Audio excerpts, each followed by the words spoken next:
Allegory of the Cave. I've been meaning to make this video for a while because it's so relevant. It's basically the ancient Greek way of describing the Matrix. That's the easiest way to say it. But for those of you who are unfamiliar, we have Plato's Allegory of the Cave. This is at least, what, 2,500 years old? And in this image here of the cave, a story is told, and it's basically a depiction of some people who have their back chained against a wall, and all they can see are shadows projected onto the wall they're looking at. And that is their version of reality. Very flat, 2D representation of the world.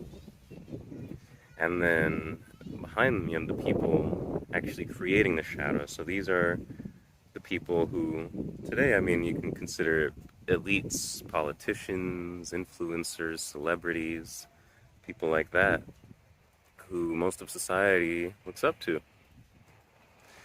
And these are the people that are shaping the image of the world for other people. They're the ones creating the rules, the laws.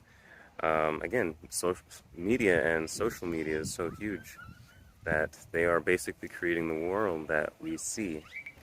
You notice if you zoom out a little bit more, or move a little up, that you get out of the cave and into the light. So these people that are here, the ones that are considered the elite, they are still in the cave.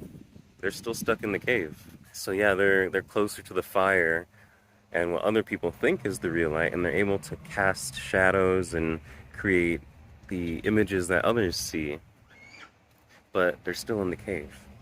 Most people live their lives in the cave. They're either chained to the wall, and actually for anyone in the cave, they can know it or they might not know it.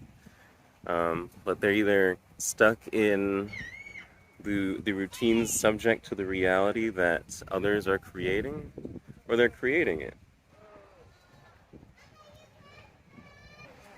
So the thing is that a lot of people that are stuck with their back against the wall, they aspire to be, one of these elite or one of the people closer to the fire, the ones creating the shadows. But I mean, the example I always use is even if you win the rat race, you're still a rat. So let's try to step out of the cave and see the light. And also, I want to remind everyone that we have to have compassion for those that are in the cave, whether they know it or not. Some people know it and they're willingly, they enjoy the matrix, so to speak. They like the world that they're in. They like the facade, the fake luxuries, the fake comforts, and they would rather have that than true freedom. So that is the allegory of the cave. Ultimately, our job is to step out of the cave, come to the real light. And what does that mean for us? This means seeing the truth, creating our own reality, being a master of the universe.